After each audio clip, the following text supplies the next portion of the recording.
Well, hello, peeps.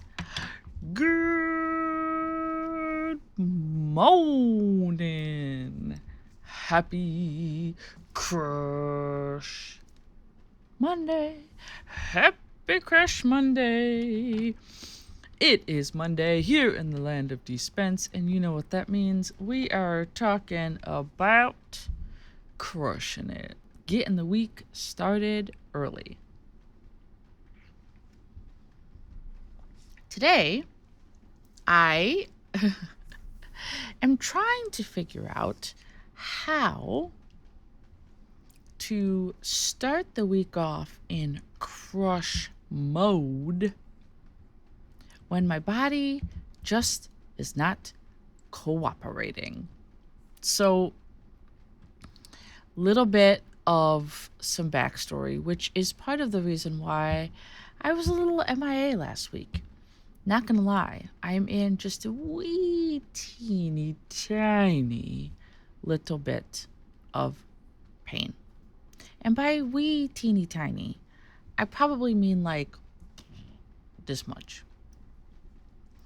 My doctor told me I have a pretty high tolerance for pain,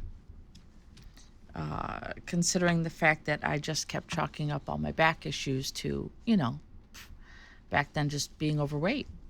And they were like, no, you got some serious stuff going on back there.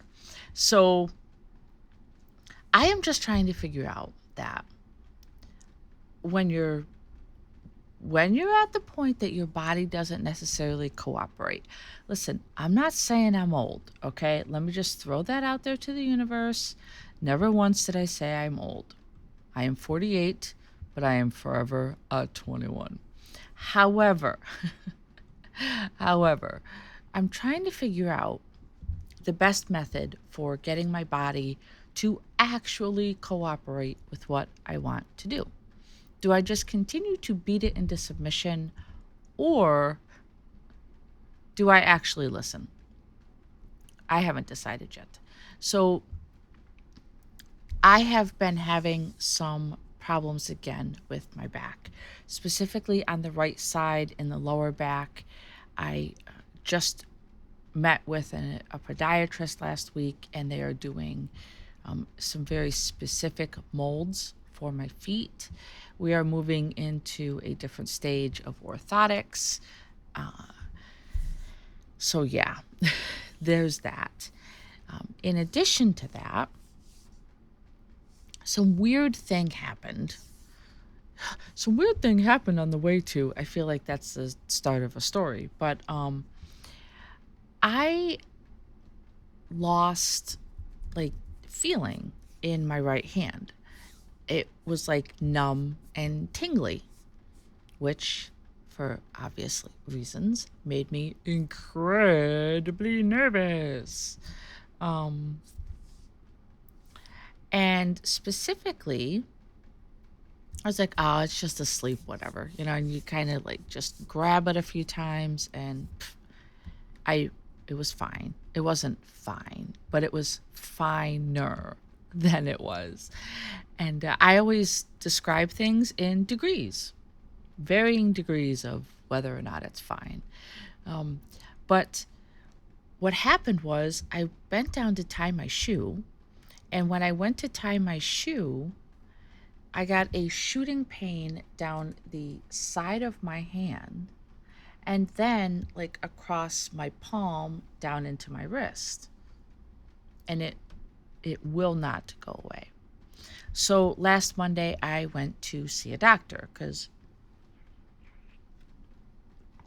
I woke up Monday morning and it was a little tingly again. And I hate doctors. I'll just put that out there to the universe. I love you, doctors. You're very helpful. But I personally hate visiting you. And I'm very stubborn about that. Me? Stubborn? Who knew? And so I went, though, because here's the thing. This is my dominant hand. I need my hand all day to manipulate a mouse and type on a keyboard and point and demonstrate things on my smartboard at work. Oh, also, and to write. Who forgot about writing?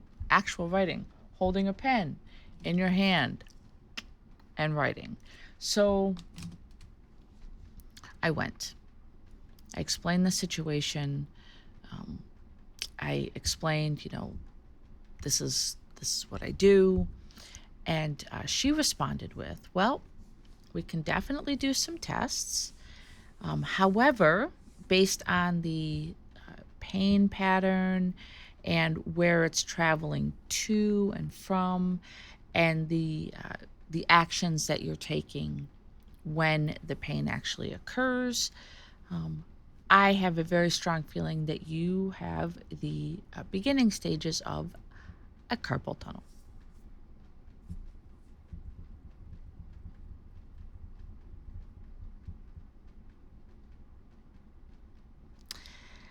Yeah, that was pretty much my reaction sitting there. I was like, "Are you serious?" She said, "Well, what do you expect? You're on a computer 24/7. You're doing the same repetitive motions over and over and over again. How do you think people develop carpal tunnel? That's how." And I was like, "Okay, so how do I combat it?" She said, "Well, let's put a brace on you that has like a metal thing that limits your movement." I said, "Nope." And she just kind of looked at me and I said, "No, I won't be able to do anything with my hand. I have like 3 weeks left of school." So she said, "Okay, okay, okay, okay." And I could see that I was frustrating her, and I did feel slightly bad about that. However, I know what I need to do, and I know what it needs to take to get it done. And I was not willing to restrict use of my right hand. So she said, "Okay, fine. Do this for me then." She said, "Go and get yourself a set of compression gloves." And I said, "Oh, why?" She said, "Because it will, first of all, help with your circulation." She said, "Second of all, it will help limit like some of the motions that you have that are like causing the pain up in your fingers and down into the palm of your hand." She said, "But it won't stop your movement altogether so that you can still function to do the things that you need to do." She said, "But ultimately, here's the thing. If you are not willing to rest your hand, it will get worse."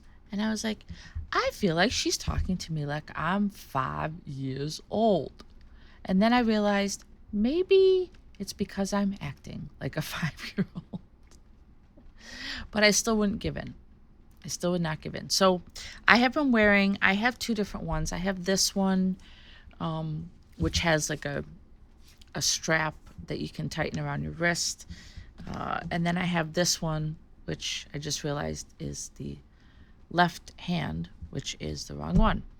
But I will say the right hand one that I have been using, this one is tighter. This one compresses my hand more.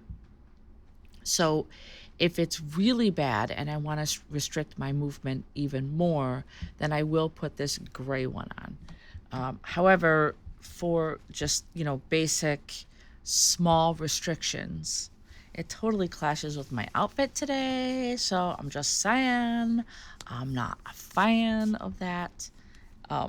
But so, yeah, I have been wearing this to kind of try to limit, and this helps limit like my wrist movement a little bit just because of that's where the strap is. Um, so I have that. And this weekend, I helped to chaperone the junior prom. It was beautiful. The kids looked amazing. They had a great time.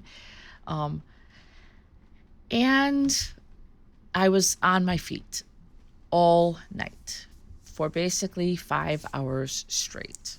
And I also did a little bit of dancing. I know. I know. You see where I'm going with this, don't you? So, yesterday, I had the heating pad on my back for a very, very, very long time. I tried to sit on my cushion, kind of like helps disperse the weight distribution on your lower spine. Um, and it's still like a very nagging pain today. So the bottom line is I'm still here. I'm still here early. I'm still ready to crush it today. But my body may not be as willing to crush it as my brain is. So I'm moving a little bit slower today. I've got some sharp shooting pains going on in my lower back and hip. Um, and now I just await the new prosthetics and things for my feet, which are about a 3 to 3.5 week turnaround. So until then, I will continue using my current situation because the podiatrist said, obviously, some level of support is better than none at all. But my hope is that if my feet actually get like level and I stop walking this way and they stay this way without my heels slipping, that it will correct this pain. So yeah. The curve in my spine is not quite as bad as it used to be. Some of the spinal stenosis helped to correct itself with the loss of the excess weight.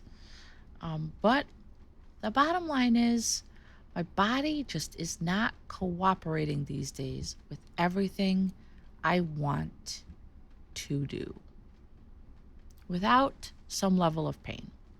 So I circle back to my original question, which is, do I listen and rest? Which I don't know how I can do that with the hand situation. I just don't know how I can not use my dominant hand to finish out the school year with the amount of computer work and mouse work I have to do. And then I have my back. Do I just keep beating it down and hope that my pain threshold stays high? Yes, I think that's the method we're going to go with. Because I'm an Italian, stubborn woman who refuses to admit defeat. So, yeah. But all in all, I'm ready to crush it today. I might have to move around the classroom a little less than I'm used to, but we will make it work and we will die smiling, trying. Am I right? All right. So that is all I have for you today. I hope that you have an amazing day. Please, please, please make the most of it because, as you know, it's just never, ever gonna happen again. I look forward to seeing you tomorrow on the Tuesday edition of the Dispense Dish. Bye, guys.